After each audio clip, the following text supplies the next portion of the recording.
Hey, welcome to Psalm 72, the last psalm of book 2.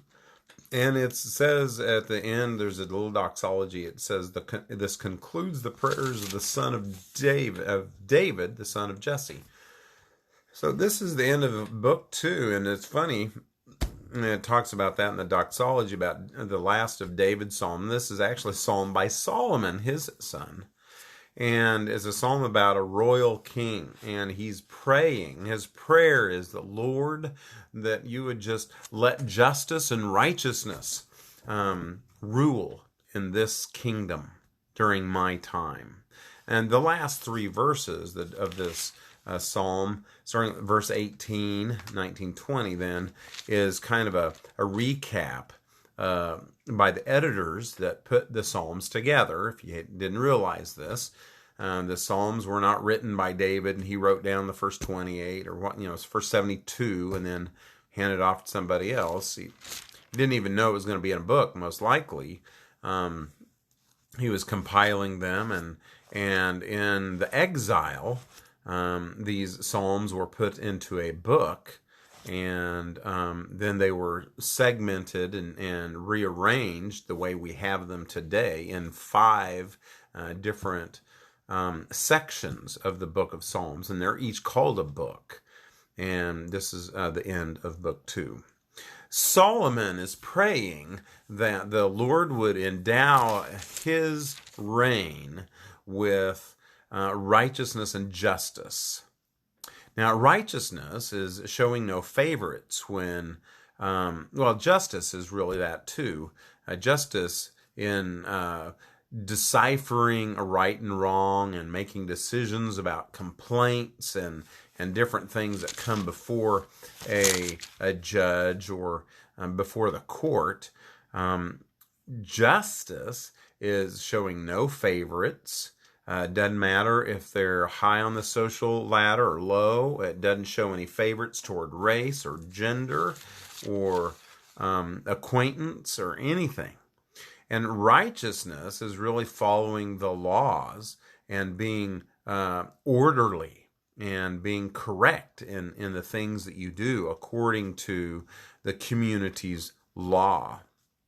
And so here, Solomon is just praying that, Lord, let this happen. And he's hoping that we'll all have prosperity. And he would like to, through his justice system, save the needy, crush the oppressors, and in his day, let righteousness flourish. Don't we all want that? I think everybody would really. Now, there are many exceptions, probably, especially to those people who don't like rules. They want to submit to law, so they oppress others, and they're greedy or doing other things too. They want their stuff, and so they steal, or they don't like them, so they lie. When the society as a whole is righteous, that means they are playing by the rules or living by the rules. They're honest. They're peace-loving people. They don't tell lies. They're not in dealings to be deceitful. And there are no uprisings against the leadership. And usually there won't be if leadership is good. So it doesn't always happen. Sometimes it just happens for other reasons. But in righteousness, there's no under-the-counter dealings. Everyone's going along with things. So he is praying that this will happen. And in praise, he says in verse 8 that he will rule from sea to sea. And it reminds me of a song, From Sea to Shining Sea. And praying that the tribute would be brought by kings far away, north, south, and east, and that all nations will serve this one. And, it sounds like, Solomon kind of had his way. And in a way, we could say this is, from a messianic viewpoint, it could be that all nations will serve God, whether they think they are or not. Even Assyria, even Babylon, even some of the most wicked of nations serve God. And when they didn't realize that's who they were doing, or maybe they were realizing it, and then but they were themselves wicked, and then they were brought down because of their pride and arrogance. So this particular king, Solomon, he was hoping that he'll have a successful reign and all will be well. And he's hoping that he will show pity to the weak and help the needy and deliver the needy. So hello for those coming online and seeing me live. He says, even the precious is the blood of those little ones. The precious is the blood of those who are stricken by oppression and violence. He wants to rescue them.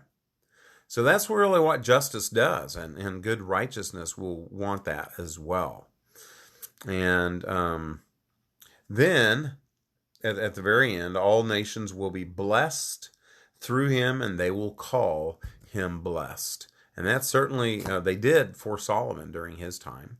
And as the Messiah, Jesus, they are doing that still for him, because it is through Jesus that we receive blessings of eternal value.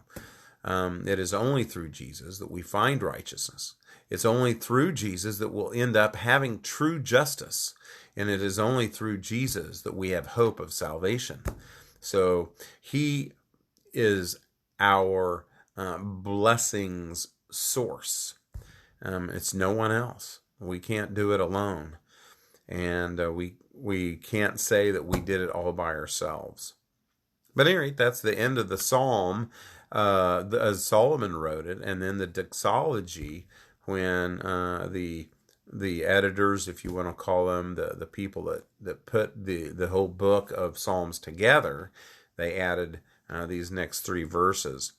And this is pretty commonly understood by all Jewish authors and anyone that studies the original text. That this concludes the prayers of David, the son of Jesse. And that concludes book 2 of the book of Psalms, which is Psalm 72. I hope you have a great night, and I pray for justice and for righteousness in our nation. Oh, may it come, Lord, quickly. Have a great night.